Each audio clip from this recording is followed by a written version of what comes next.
My dear students, +2 commerce കഴിഞ്ഞ വിദ്യാർത്ഥികൾക്ക് ഏതെല്ലാം മേഖലയിലേക്ക് തിരിഞ്ഞു പോവാം എന്നുള്ളതിനെക്കുറിച്ചുള്ള വ്യക്തമായിട്ടുള്ള അറിവ് കരിയർ ജാലകം എന്ന ലേഖനത്തിലൂടെ നമുക്ക് ലഭിക്കുന്നുണ്ട്. കേരള സർക്കാരിൻ്റെ കീഴിലുള്ള എംപ്ലോയ്മെൻറ്റ് വകുപ്പിലെ വൊക്കേഷണൽ ഗൈഡൻസ് വിഭാഗം സംസ്ഥാന നൈപുണ്യ വികസന മിഷനായിട്ടുള്ള കേരള അക്കാദമി ഫോർ സ്കിൽസ് എക്സലൻസിൻ്റെ സഹകരണത്തോടെ വിവിധ തലത്തിലുള്ള കുട്ടികൾക്ക് ഉന്നത വിദ്യാഭ്യാസം ലക്ഷ്യമാക്കി തയ്യാറാക്കിയ ഒരു പ്രസിദ്ധീകരണമാണ് ഇത് കരിയർ ജാലകം എന്ന് പറഞ്ഞത്. ഇതിൽ +2 കൊമേഴ്സ് കംപ്ലീറ്റ് ചെയ്ത കുട്ടികൾക്ക് ഏതെല്ലാം മേഖലയിലേക്ക് അവരുടെ ഉപരിപഠനം തിരിച്ചുവിടാൻ പറ്റും എന്നതിനെക്കുറിച്ചുള്ള വ്യക്തമായ ധാരണ നൽകുന്നുണ്ട്. ഈ ഒരു ലഘുലേഖയിൽ +2 കൊമേഴ്സ് പാസ്സായതിനു ശേഷം ഉന്നത വിദ്യാഭ്യാസ മേഖല തിരഞ്ഞെടുക്കുമ്പോൾ വിവിധ തലങ്ങളിലുള്ള ഉന്നത പഠന സാധ്യതകൾ, കോഴ്സുകൾ, സ്ഥാപനങ്ങൾ, അവർക്ക് ലഭിക്കാവുന്ന സ്കോളർഷിപ്പുകൾ, തൊഴിൽ സാധ്യതകൾ ഇവയെക്കുറിച്ചുള്ള ഡീറ്റെയിൽ ആയിട്ടുള്ള വിവരങ്ങൾ നമുക്ക് നൽകുന്നുണ്ട്. അനുദിനം വികസിച്ചുകൊണ്ടിരിക്കുന്ന വ്യാവസായിക രംഗമുള്ള ഇന്ത്യയിൽ കൊമേഴ്സ് പഠനം പൂർത്തിയാക്കിയവർക്ക് അനന്ത സാധ്യതകളാണുള്ളത്. ബാങ്കിങ്, ഇൻഷുറൻസ്, സ്റ്റോക്ക് മാർക്കറ്റ് തുടങ്ങി നിരവധി രംഗങ്ങളിൽ തൊഴിൽ നേടാൻ അവസരമുണ്ട്. ബികോം ബിരുദത്തോടൊപ്പം ടാലി പോലുള്ള ഏതെങ്കിലും അക്കൗണ്ടിംഗ് സോഫ്റ്റ്വെയറും പഠിച്ചാൽ സ്വകാര്യ മേഖലയിൽ അക്കൗണ്ടൻ്റായിട്ട് ജോലി ലഭിക്കാവുന്നതാണ്. ഗണിതത്തിലും ധനകാര്യ വിഷയങ്ങളിൽ അഭിരുചിയുള്ളവർക്കും തിരഞ്ഞെടുക്കാവുന്ന ഒരു ഉത്തമ പഠന മേഖലയാണ് കൊമേഴ്സ് എന്ന് പറഞ്ഞാൽ. +2 കൊമേഴ്സ് കഴിഞ്ഞതിന് ശേഷം ഏതെല്ലാം ഡിപ്ലോമ പ്രോഗ്രാമുകളാണ്, ഏതൊക്കെ ഡിഗ്രി പ്രോഗ്രാമുകളാണ്, ഏതൊക്കെ പ്രൊഫഷണൽ പ്രോഗ്രാമുകളാണെന്ന് നോക്കാം നമുക്ക്. First, diploma programs. Diploma in travel and tourism, diploma in hotel management, diploma in hospitality management, diploma in education, diploma in digital marketing. ഇന്നത്തെ കാലത്ത് ഏറ്റവും നല്ല സാധ്യതകളുള്ള മേഖലകളാണ് ഇതെല്ലാം തന്നെ. നെക്സ്റ്റ് വരുന്നത് ഡിഗ്രി പ്രോഗ്രാംസ് ആണ്. BCom, BCom LLB, BCom honours, BBA, BBM, BBA LLB, BA LLB, BCA, BCom travel and tourism, BA. ഈ കോഴ്സുകളെല്ലാം തന്നെ ഡിഗ്രി പ്രോഗ്രാമുകളാണ്. നെക്സ്റ്റ് വരുന്നത് പ്രൊഫഷണൽ പ്രോഗ്രാംസ് ആണ്. CA program, CMA program, CS program. ഇവയൊക്കെയാണ് പ്രൊഫഷണൽ പ്രോഗ്രാമുകൾ. പ്രൊഫഷണൽ കോഴ്സുകളിൽ നമ്മൾ പറഞ്ഞു CA കുറിച്ച് അല്ലേ, ചാർട്ടേഡ് അക്കൗണ്ടൻസി. ഇത് കമ്പനികളുടെ കണക്കുകൾ ഓഡിറ്റ് ചെയ്യാൻ നിയമപരമായ ചുമതലയുള്ളത് ഈ ചാർട്ടേഡ് അക്കൗണ്ടന്റ്മാർക്കാണ്. ഫൗണ്ടേഷൻ, ഇൻ്റർമീഡിയറ്റ്, ഫൈനൽ എന്നിങ്ങനെ 3 ഘട്ടമായി നടത്തുന്ന പരീക്ഷ പാസ്സാകുന്നവർക്കാണ് ചാർട്ടേഡ് അക്കൗണ്ടൻ്റ് ആവാൻ കഴിയുക. ഈ ഒരു ചാർട്ടേഡ് അക്കൗണ്ടൻസി കോഴ്സിൻ്റെ ഡ്യൂറേഷന് 5 വർഷമാണ്. ജൂൺ ഡിസംബർ മാസങ്ങളിലാണ് അഡ്മിഷൻ നടക്കുന്നത്. ടോട്ടൽ ഫീസ് 49,800 ആണ്. അതിൻ്റെ എലിജിബിലിറ്റി +2 പാസ്സാണ്. Admission process direct registration with ICAI. ഇതിൻ്റെ ജോബ് പ്രൈവറ്റ് സെക്ടറിലും ഗവൺമെൻറ് സെക്ടറിലും കിട്ടുന്നതാണ്. ICAIയുടെ വെബ് ലിങ്കാണ് www.icai.org എന്നുള്ളത്. ഇനി കോസ്റ്റ് ആൻഡ് മാനേജ്മെൻറ്റ് അക്കൗണ്ടിംഗ് ആണ് രണ്ടാമത്തത്. CMA. കമ്പനികളുടെ പ്രവർത്തനക്ഷമത, ഉൽപ്പാദനക്ഷമത, പ്രവർത്തന നിലവാരം ഉയർത്തുക തുടങ്ങിയ കാര്യങ്ങളിൽ മാനേജ്മെൻറ്റിനെ സഹായിക്കുക എന്നുള്ള ഒരു കർത്തവ്യമാണ് കോസ്റ്റ് ആൻഡ് മാനേജ്മെൻറ്റ് അക്കൗണ്ടന്റ്മാർക്കുള്ളത്. ഫൗണ്ടേഷൻ, ഇൻ്റർമീഡിയറ്റ്, ഫൈനൽ എന്നിങ്ങനെ 3 ഘട്ടമായി നടത്തുന്ന പരീക്ഷ പാസ്സാകുന്നവർക്കാണ് കോസ്റ്റ് ആൻഡ് മാനേജ്മെൻറ്റ് അക്കൗണ്ടൻ്റ് ആവാൻ കഴിയുക. ഇതും ICAI എന്നുള്ള വെബ്സൈറ്റിലാണ്. അതിൻ്റെ ഡയറക്റ്റ് രജിസ്ട്രേഷൻ വഴിയാണ് അഡ്മിഷൻ പ്രൊസീജിയർ നടക്കുക. ഇതിൻ്റെ ഡ്യൂറേഷൻ 3 വർഷമാണ്. ഫീസ് എന്ന് പറഞ്ഞാൽ 41,000. അഡ്മിഷൻ ഫീ ജനുവരി ജൂലൈ മാസങ്ങളിലാണ് നടക്കുക. ഇതിൻ്റെ എലിജിബിലിറ്റി +2 പാസ്സാണ്. പ്രൈവറ്റ് ആൻഡ് ഗവൺമെൻറ് സെക്ടറിൽ ജോബ് ഉറപ്പാക്കാവുന്നതാണ്. ഇനി കമ്പനി സെക്രട്ടറി. കമ്പനികളിലെ നിയമപ്രകാരം പാലിക്കേണ്ട കർത്തവ്യങ്ങൾ നിർവഹിക്കുന്നുണ്ടെന്ന് ഉറപ്പുവരുത്തുകയാണ് കമ്പനി സെക്രട്ടറിയുടെ ചുമതല. ഫൗണ്ടേഷൻ, എക്സിക്യൂട്ടീവ്, പ്രൊഫഷണൽ എന്നിങ്ങനെ 3 തരങ്ങളിലായിട്ടാണ് കമ്പനി സെക്രട്ടറി കോഴ്സ് നടത്തുന്നത്. ഇതിൻ്റെ എലിജിബിലിറ്റിയും +2 പാസ് തന്നെയാണ്. ICSIയിലൂടെയുള്ള ഡയറക്റ്റ് രജിസ്ട്രേഷൻ വഴിയാണ് ഇതിൻ്റെ അഡ്മിഷൻ പ്രൊസീജിയർ. ഇതിൻ്റെ വെബ് ലിങ്കാണ് മുകളിൽ കൊടുത്തിട്ടുള്ളത് www.icsi.edu എന്നുള്ള വെബ് ലിങ്ക്. 3 വർഷമാണ് ഇതിൻ്റെ ഡ്യൂറേഷൻ. മാർച്ച്, സെപ്റ്റംബർ, ഓഗസ്റ്റ് മാസങ്ങളിലാണ് അഡ്മിഷൻ ടൈം. ടോട്ടൽ ഫീസ് 22,600 ഇനി diploma in digital marketing. This is one of the best career option after +2 commerce stream. The digital marketing industry is growing by leaps and bounds nowadays. In digital marketing, one can promote services, brand or product online while sitting on a chair through digital medias. അതായത് commerce option തിരഞ്ഞെടുത്തവർക്ക് ഏറ്റവും നല്ല ഓപ്പർച്യൂണിറ്റിയാണ് digital marketing.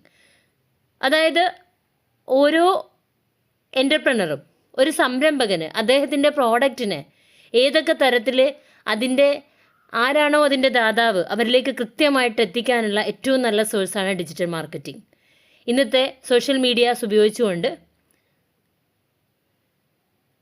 Facebook, YouTube, Twitter ഇങ്ങനെയുള്ള വിവിധ medias വഴി അവരുടെ പ്രോഡക്ട്സിനെ maximum എല്ലാവരിലേക്കും എത്തിക്കാനുള്ള ഒരു സോഴ്സാണ് digital marketing. It is often shown by the statistics that digital marketing managers are getting 60% higher incentives in comparison to others. മറ്റുള്ളവരിൽ നിന്നും വ്യത്യസ്തമായിട്ട് 16% ഹയർ ഇൻസെൻറ്റീവ്സ് ഡിജിറ്റൽ മാർക്കറ്റിംഗ് മാനേജേഴ്സിന് ലഭിക്കുന്നുണ്ട്. +2 കൊമേഴ്സ് കഴിഞ്ഞവർക്ക് ഈ കോഴ്സുകൾ കൂടാതെ വിവിധ യൂണിവേഴ്സിറ്റികളിൽ നിന്ന് ബിരുദം നേടാൻ പറ്റും. BCom എടുക്കാം വിവിധ യൂണിവേഴ്സിറ്റികളിൽ നിന്ന്, അതുപോലെ BA, BVoc ഇതെല്ലാം ചെയ്യാൻ പറ്റും. ഇതിനൊക്കെ എലിജിബിലിറ്റി +2 പാസ്സാണ്. ഇതിൻ്റെ എല്ലാ അഡ്മിഷൻ ടൈം എന്ന് പറഞ്ഞാൽ മെയ്, ജൂൺ, ജൂലൈ മാസങ്ങളിലാണ്. അഡ്മിഷൻ പ്രൊസീജിയർ എൻട്രൻസ് അല്ലെങ്കിൽ +2ൻ്റെ മാർക്ക്, അത് വിവിധ സ്ഥാപനങ്ങളിൽ വിവിധ ക്രൈറ്റീരിയ ആണുള്ളത്.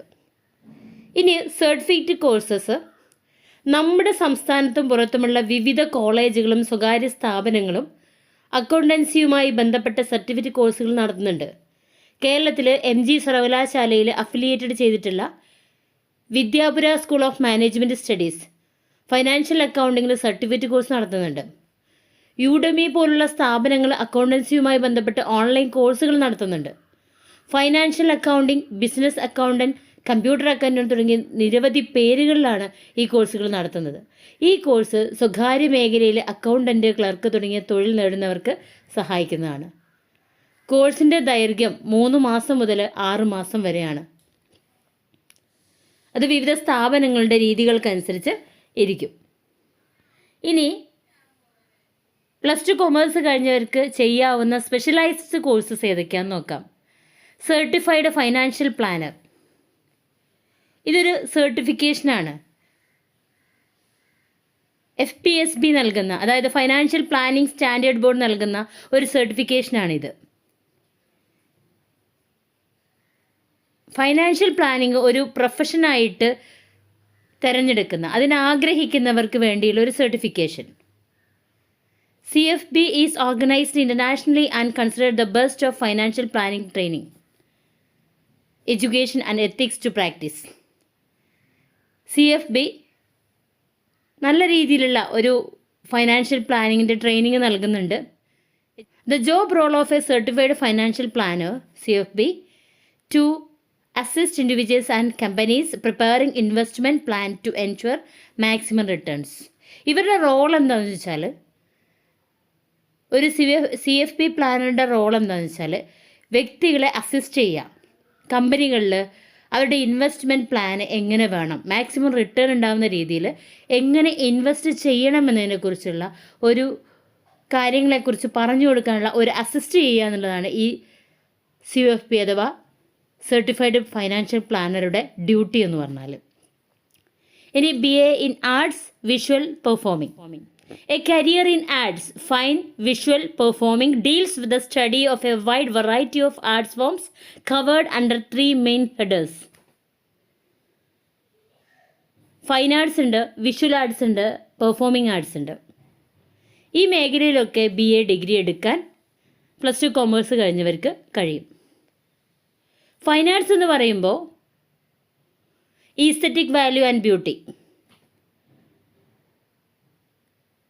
അതിൽ ഏതൊക്കെ വരും? Drawing, sculpture, painting, literature, pottery, print making, ceramics and murals, ഈ വിഭാഗത്തിലേക്കൊക്കെ ഇതൊക്കെ ഫൈനാൻസ് വിഭാഗത്തിൽ വരുന്നതാണ്. ഇതിലൊക്കെ ഡിഗ്രി എടുക്കാൻ ഇവർക്ക് പറ്റും. അതുപോലെ visual arts, film making, painting, sculpture, ഇങ്ങനെയുള്ള എല്ലാ മേഖലയിലേക്കും വിഷ്വൽ ആർട്സ് ആയിട്ടുള്ള എല്ലാ ഐറ്റത്തിലേക്കും, അതായത് വിഷ്വൽ ആർട്സ് എന്ന് പറയുമ്പോൾ another form of creative art whose products are to be appreciated by sight. കാഴ്ച കൊണ്ട് അപ്രീഷിയേറ്റ് ചെയ്യപ്പെടുന്ന പ്രോഡക്ട്സ്, അത്തരം കാര്യങ്ങളെക്കുറിച്ചുള്ള ഡിഗ്രി, അതിനു വേണ്ടിയുള്ള അത്രയും ക്രിയേറ്റീവ് ആർട്സിനെ കുറിച്ചുള്ള ഡിഗ്രികളിലേക്ക് തിരിയാൻ ഫിലിം മേക്കിംഗ്, പെയിൻറ്റിങ്, സ്കൾപ്ചറൊക്കെ ആ വിഭാഗത്തിൽ വരുന്നതാണ്. അത് വിഷ്വൽ ആർട്സ് ആണ്. ഇതിൻ്റെ ഡിഗ്രി ചെയ്യാൻ +2 കോമേഴ്സ് കഴിഞ്ഞവർക്ക് പറ്റും. പെർഫോമിംഗ് ആർട്സ്, ഇതിലേതൊക്കെ വരും? Music, drama, singing, dance, stand up comedy, ഇങ്ങനെയുള്ള, അതായത് പെർഫോമിംഗ് ആർട്സ് എന്ന് പറയുമ്പോൾ it's a form of creative activity in which artist use their physical abilities such as body, face and presence to perform in front of an audience. ഒരു ഓഡിയൻസിൻ്റെ മുമ്പിൽ അവരുടെ body, face, അവരുടെ presence ഒക്കെ വെച്ചുകൊണ്ട് അവർക്ക് അതിനെ ഓഡിയൻസിന് മുമ്പിൽ വിഷ്വലൈസ് ചെയ്യാനുള്ള കപ്പാസിറ്റി, അത്തരത്തിലുള്ള പെർഫോമിംഗ് ആർട്സിൽ അവർക്ക് ഡിഗ്രി ചെയ്യാൻ പറ്റും. ഇനി bachelor of design. Bachelor of designs provides job opportunities in interior designing, graphic designing, industrial designing, fashion designers etcetera. +2 commerce കഴിഞ്ഞവർക്ക് ബാച്ചിലർ ഓഫ് ഡിസൈൻ ചെയ്യാൻ പറ്റും. ഇനി bachelor in animation. The animation industry in India is expected to grow at a pace faster than the IT industry. Job opportunities are available as animator, concept artist, game developer, graphic designer, illustrator, VFX artist, web designer. ഇങ്ങനെ ആനിമേഷൻ്റെ വിവിധ മേഖലകളെക്കുറിച്ച് ആ ഒരു മേഖലയിലൊക്കെയുള്ള ഡിഗ്രികൾ ചെയ്യാൻ +2 commerce കഴിഞ്ഞവർക്ക് പറ്റും. ഇനി bachelor of law profession, നിയമപരമായ ജോലികൾ ചെയ്യാൻ ആവശ്യമായിട്ടുള്ള ബാച്ചിലർ ഓഫ് ലോ എന്ന കോഴ്സ് ചെയ്യാൻ ഇവർക്ക് പറ്റും. 3 വർഷത്തെയോ 5 വർഷത്തെയോ ഗ്രാജുവേറ്റ്, അണ്ടർ ഗ്രാജുവേറ്റ് പ്രോഗ്രാംസ് ചെയ്യാൻ അവർക്ക് കഴിയും. ഇവർ പിന്നീട് legal adviser, advocate, public prosecutor, teacher or lecture, legal manager, judicial service, law reporter എന്നീ മേഖലയിലൊക്കെ സക്സസ് ആവും. ഇനി bachelor of science in hospitality studies. Bachelor of science in hospitality studies a 3-year full-time graduation course. Eligibility which is higher secondary certificate qualification with a minimum 50% mark in any stream. അത് 3 വർഷത്തെ കോഴ്സാണ്, 6 സെമ്മാണ് ഉണ്ടാവുക. ഈ programme എന്ന് പറഞ്ഞാൽ ഈ 3 വർഷത്തെ 6 സെമ്മുകളായിട്ട് divide ചെയ്തിട്ടുണ്ട്. അതായത് ഒരു ഹോസ്പിറ്റൽ മാനേജ്മെൻറ്റാണ് അവരുടെ പ്രധാനപ്പെട്ട ഡ്യൂട്ടി എന്ന് പറഞ്ഞാൽ. ഈ ഒരു കോഴ്സ് കഴിഞ്ഞാൽ the deal with such matters from both technical and operative context. അതായത് ഒരു ഹോസ്പിറ്റലിൻ്റെ ടെക്നിക്കൽ മേഖലയിലും ഒരു ഓപ്പറേറ്റീവ് കോണ്ടെക്സ്റ്റിലൊക്കെ അവരുടെ ഡ്യൂട്ടികൾ അവർക്ക് ചെയ്യാനുണ്ടാവും. ഈ ഡിഗ്രി ചെയ്യാനും +2 കോമേഴ്സ് കഴിഞ്ഞവർക്ക് പറ്റും. ഇനി bachelor in arts in journalism. Journalism മേഖല, പത്രപ്രവർത്തന മേഖലയിൽ 3 വർഷത്തെ ഗ്രാജുവേറ്റ് കോഴ്സ് ചെയ്യാൻ ഇവർക്ക് പറ്റും. അതായത് മീഡിയ, ന്യൂസ് ഏജൻസീസ് എന്നീ സ്ഥലങ്ങളിലൊക്കെ തന്നെയാണ് ഇവർക്ക് ജോബ് ഓപ്പർച്യൂണിറ്റീസ് വരുന്നത്. Bachelor in hospitality tourism management. ഇതിൽ ഈ ഒരു ഗ്രാജുവേഷൻ ക്വാളിഫൈ ആകുന്നതോടുകൂടി ഹോട്ടൽസും റെസ്റ്റോറൻറ്റ്സ്, അതുപോലെ education institutions, sports and tourism sector, hospital and transport sector, ഇവിടെയൊക്കെ തന്നെ ടൂറിസം മാനേജ്മെൻറ്റ്, ടൂറിസത്തിൻ്റെ മേഖലകളിലെല്ലാം തന്നെ അവർക്ക് ജോബ് സാധ്യത ഉറപ്പാക്കാൻ പറ്റും. ഇനി ആക്ച്വറിയൽ സയൻസ്. ഇതെന്ന് പറഞ്ഞാൽ application of math, statical knowledge, skill in risk assessment and evaluation of financial products such as insurance and investments. അതായത് മാത്തമാറ്റിക്സിൽ സ്റ്റാറ്റിക്കൽ നോളജ്, സ്കില്ലുകൾ, ഇതൊക്കെ ഈ ഒരു, അതായത് ഇൻഷുറൻസിൻ്റെ മേഖലയിലും ഫൈനാൻഷ്യൽ പ്രോഡക്ട്സിൻ്റെ മേഖലയിലൊക്കെ അതിൻ്റെ ഇവാലുവേഷൻ നടത്താനുള്ള കപ്പാസിറ്റി ഉള്ള ഒരു വിഭാഗത്തെ സൃഷ്ടിക്കുക എന്നുള്ളതാണ് ഈ ഒരു മേഖലയിലുള്ള പഠനത്തിൻ്റെ ലക്ഷ്യം എന്ന് പറഞ്ഞാൽ. ഇവർ പ്രൊഡക്റ്റിൻ്റെ pricing, financial modelling, valuations, risk management, carrying out peer reviews, designing social security schemes, advice on premium to be charged for insurance policies. ഇങ്ങനെയുള്ള അതായത് ഇൻഷുറൻസുമായിട്ട് ബന്ധപ്പെട്ട അല്ലെങ്കിൽ pension fund, consultants, investment, government, academic, risk management എന്നുള്ള കാര്യങ്ങളൊക്കെ ഇതിൻ്റെ അണ്ടറിലാണ് വരുന്നത്. ഇനി diploma in education. Diploma in education എന്ന് പറഞ്ഞാൽ ഒരു സർട്ടിഫിക്കറ്റ് ലെവൽ ടീച്ചർ പ്രോഗ്രാമാണ്. ഇത് candidates to become nursery school teachers. അവർ നഴ്സറി സ്കൂൾ ടീച്ചേഴ്സ് ആവുന്നതിന് വേണ്ടിയുള്ള ഒരു ഡിപ്ലോമയാണ്. ഇതും ആർക്ക് ചെയ്യാം? +2 കൊമേഴ്സ് ചെയ്തവർക്ക് ചെയ്യാം. അപ്പോൾ ഇത്രയും കോഴ്സുകൾ ഒരു +2 കൊമേഴ്സ് ചെയ്ത ഒരു കുട്ടിക്ക് ചെയ്യാവുന്നതാണ്. ഇനി എന്തൊക്കെയാണ് പ്രധാന കേന്ദ്ര ഗവൺമെൻറ് സ്കോളർഷിപ്പുകൾ നോക്കാം. Central sector scholarship for college and university students.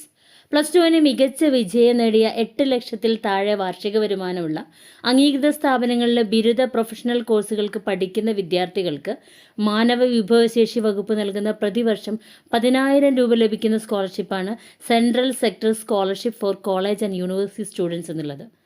പഞ്ചവത്സര ഇൻ്റഗ്രേറ്റഡ് കോഴ്സുകൾക്ക് 4-ാം വർഷം മുതൽ 20,000 രൂപ ലഭിക്കുന്ന ഒരു സ്കോളർഷിപ്പാണിത്. താഴെ കാണുന്ന വെബ് ലിങ്കിൽ www.scholarship.government.in എന്ന സൈറ്റിൽ കയറിയാൽ നമുക്കിതിന് ആപ്ലിക്കേഷൻ കൊടുക്കാവുന്നതാണ്. ഇനി merit cum means based scholarship for students belonging to the minority community. കേന്ദ്ര ന്യൂനപക്ഷ വകുപ്പ് ന്യൂനപക്ഷ വിഭാഗത്തിൽപ്പെട്ട അർഹരായ വിദ്യാർത്ഥികൾക്ക് നൽകുന്ന സ്കോളർഷിപ്പാണിത്. യോഗ്യതാ പരീക്ഷയ്ക്ക് 50% മാർക്ക് ഉണ്ടായിരിക്കണം. കുടുംബ വാർഷിക വരുമാനം 2.5 ലക്ഷം രൂപയിൽ കൂടുതലാവാൻ പാടില്ല. കോഴ്സ് ഫീസും മെയിൻ്റനൻസ് അലവൻസും ഉൾപ്പെടുന്നതാണ് സ്കോളർഷിപ്പ് എന്ന് പറഞ്ഞാൽ. ഇതും www.minorityAffairs.government.in എന്ന വെബ്സൈറ്റിൽ കയറിയാൽ നമുക്ക് ആപ്ലിക്കേഷൻ നൽകാൻ പറ്റും. ഇനി central sector scholarship scheme for top class education for SC students. കേന്ദ്ര സാമൂഹിക നീതി വകുപ്പ് പട്ടികജാതി വിദ്യാർത്ഥികൾക്ക് നൽകുന്ന സ്കോളർഷിപ്പാണിത്. +2 ശേഷം ഇന്ത്യയിലെ മികച്ച വിദ്യാഭ്യാസ സ്ഥാപനങ്ങളിൽ ഉന്നത വിദ്യാഭ്യാസത്തിനായി പ്രവേശനം നേടിയ വിദ്യാർത്ഥികൾക്ക് അവരുടെ കോഴ്സ് തീരും വരെയുള്ള പഠന ചെലവിൻ്റെ സിംഹഭാഗവും നൽകുന്ന സ്കോളർഷിപ്പാണ് ഈ ഒരു സ്കോളർഷിപ്പ് എന്ന് പറഞ്ഞാൽ. www.scholarship.government.in എന്ന വെബ്സൈറ്റിൽ കയറിയാൽ ഈ ഒരു സ്കോളർഷിപ്പിന് വേണ്ടി അപേക്ഷ സമർപ്പിക്കാൻ പറ്റും. ഇനി സംസ്ഥാന ഗവൺമെൻറ് നൽകുന്ന സ്കോളർഷിപ്പ് നോക്കാം. സുവർണ ജൂബിലി മെറിറ്റ് സ്കോളർഷിപ്പ്. BPL കുടുംബത്തിൽ നിന്നുള്ള യോഗ്യതാ പരീക്ഷയിൽ 50% മാർക്ക് നേടിയ ഗവൺമെൻറ് എയ്ഡഡ് കോളേജുകളിൽ പഠിക്കുന്ന 1-ാം വർഷ വിദ്യാർത്ഥികൾക്ക് പ്രതിവർഷം 10,000 രൂപ ലഭിക്കുന്ന സ്കോളർഷിപ്പാണിത്. ഇനി വരുന്നത് CH മുഹമ്മദ് കോയ സ്കോളർഷിപ്പാണ്. മുസ്ലിം, ലാറ്റിൻ, കാത്തലിക്, പരിവർത്തിത ക്രിസ്ത്യാനി വിഭാഗത്തിൽപ്പെടുന്ന കുടുംബ വാർഷിക വരുമാനം 4.5 ലക്ഷം രൂപയിൽ കവിയാത്തതും യോഗ്യതാ പരീക്ഷയ്ക്ക് 50% മാർക്ക് നേടിയ ഗവൺമെൻറ് എയ്ഡഡ് സ്വാശ്രയ കോളേജുകളിൽ 1-ാം വർഷ ബിരുദ പ്രൊഫഷണൽ കോഴ്സുകളിൽ പഠിക്കുന്ന വിദ്യാർത്ഥിനികൾക്ക് ലഭിക്കുന്ന സ്കോളർഷിപ്പാണിത്.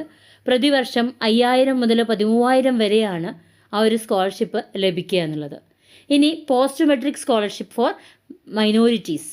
ന്യൂനപക്ഷ വിഭാഗത്തിൽപ്പെടുന്ന കുടുംബ വാർഷിക വരുമാനം 2 ലക്ഷം രൂപയിൽ കവിയാത്ത യോഗ്യതാ പരീക്ഷയിൽ +2 യോഗ്യതാ പരീക്ഷയിൽ 50% മാർക്ക് നേടിയ 1-ാം വർഷ ബിരുദ വിദ്യാർത്ഥികൾക്ക് ലഭിക്കുന്ന സ്കോളർഷിപ്പാണിത്.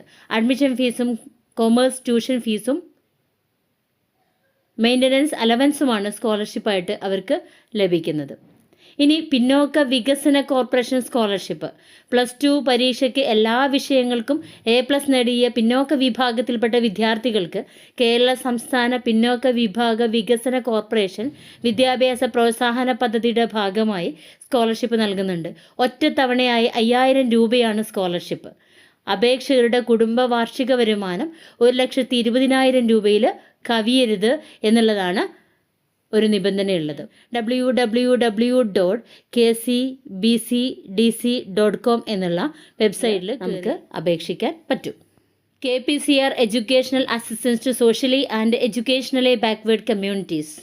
ഗവൺമെൻറ് എയ്ഡഡ് സ്ഥാപനങ്ങളിൽ ബിരുദാനന്തര ബിരുദ പ്രൊഫഷണൽ കോഴ്സിന് പഠിക്കുന്ന കുടുംബ വാർഷിക വരുമാനം 1 ലക്ഷം രൂപയിൽ കവിയാത്ത സാമൂഹികമായും സാമ്പത്തികമായും പിന്നോക്കം നിൽക്കുന്ന കുട്ടികൾക്ക് പഠിക്കുന്ന കോഴ്സിൻ്റെ മാൻഡേറ്ററി ഫീസ് നൽകുന്ന സംവിധാനമാണ് KPCR educational assistance to socially and educationally backward communities എന്നുള്ളത്. ഇനി Vidya Samunnathi scholarship. Kerala state welfare corporation for forward communities സാമ്പത്തികമായി പിന്നോക്കം നിൽക്കുന്ന മുന്നോക്ക വിഭാഗം വിദ്യാർത്ഥികൾക്ക് ഹൈസ്കൂൾ പഠനം മുതൽ ബിരുദാനന്തര ബിരുദം വരെ പഠനത്തിന് നൽകുന്ന സ്കോളർഷിപ്പാണിത്. കൂടുതൽ വിവരങ്ങൾക്ക് സമുന്നതി.com അല്ലെങ്കിൽ www.kswcfc.org എന്ന വെബ്സൈറ്റ് സന്ദർശിക്കുക. ഭിന്നശേഷി വിഭാഗക്കാർ, ജവാന്മാരുടെ ആശ്രിതർ തുടങ്ങിയ പ്രത്യേക വിഭാഗക്കാർക്ക് ലഭിക്കുന്ന സ്കോളർഷിപ്പുകളുടെ വിവരങ്ങൾ കേരള സംസ്ഥാന ഉന്നത വിദ്യാഭ്യാസ വകുപ്പിൻ്റെ ഔദ്യോഗിക വെബ്സൈറ്റിൽ നമുക്ക് ലഭിക്കും. www.kshec.kerala.government.in എന്ന വെബ്സൈറ്റിലാണ് നമ്മൾ അപേക്ഷ സമർപ്പിക്കേണ്ടത്. ഇനി മറ്റ് സ്കോളർഷിപ്പുകൾ നോക്കാം. LIC golden jubilee scholarship. സാമ്പത്തികമായി പിന്നോക്കം നിൽക്കുന്ന +2 പരീക്ഷ 60% മാർക്കോടെ വിജയിച്ച കുടുംബ വാർഷിക വരുമാനം 1,00,000 രൂപയിൽ കവിയാത്ത വിദ്യാർത്ഥികൾക്ക് ബിരുദ, പ്രൊഫഷണൽ, ഇൻ്റഗ്രേറ്റഡ് ഡിപ്ലോമ തതുല്യ കോഴ്സുകൾക്ക് നൽകുന്ന പ്രതിവർഷം 10,000 രൂപ ലഭിക്കുന്ന സ്കോളർഷിപ്പാണിത്. പഠന നിലവാരം കൂടി കണക്കിലെടുത്താണ് സ്കോളർഷിപ്പ് നൽകുന്നത്. കൂടുതൽ വിവരങ്ങൾക്ക് www.licindia.in എന്ന വെബ്സൈറ്റ് സന്ദർശിക്കുക. Aditya Birla group scholarship. ബാംഗ്ലൂർ, കൊൽക്കത്ത, ഹൈദരാബാദ്, ജോധ്പൂർ, ഗുജറാത്ത് എന്നീ 5 നാഷണൽ ലോ യൂണിവേഴ്സിറ്റികളിലെ പ്രവേശനം നേടിയ CLATയിലെ ആദ്യ 20 റാങ്കുകാർക്ക് അവരുടെ അക്കാദമിക് കോകരിക്കുലർ മികവിൻ്റെയും ഉപന്യാസ രചനയുടെയും ഇൻ്റർവ്യൂവിൻ്റെയും അടിസ്ഥാനമാക്കി പ്രതിവർഷം 1,80,000 രൂപ വരെ സ്കോളർഷിപ്പ് നൽകും. ഏറ്റവും മികച്ച 15 വിദ്യാർത്ഥികൾക്കാണ് സ്കോളർഷിപ്പ് ലഭിക്കുന്നത്. www.adityabirdlascholars.net എന്ന വെബ്സൈറ്റിൽ അപേക്ഷ സമർപ്പിക്കാൻ പറ്റും. സ്കോളർഷിപ്പുകളെക്കുറിച്ചും ഈ ഫെലോഷിപ്പുകളെക്കുറിച്ചുമുള്ള വിശദ വിവരങ്ങൾ നമുക്ക് ലഭിക്കാൻ വേണ്ടിയിട്ട് താഴെ പറയുന്ന വെബ്സൈറ്റിൽ നോക്കാവുന്നതാണ്. നാഷണൽ സ്കോളർഷിപ്പ് പോർട്ടലാണ് www.scholarship.government.in എന്നുള്ളത്. University grant commission www.ugc.ac.in. +2 commerce പഠനത്തിന് ശേഷം ഏതെല്ലാം ഉപരിപഠന സാധ്യതകളുണ്ട് എന്ന് കരിയർ ജാലകം നൽകുന്ന വിവരങ്ങളാണ് നമ്മൾ ഇതുവരെ പറഞ്ഞിട്ടുള്ളത്. മറ്റൊരു വീഡിയോയുമായി വീണ്ടും കാണാം. Okay, thank you.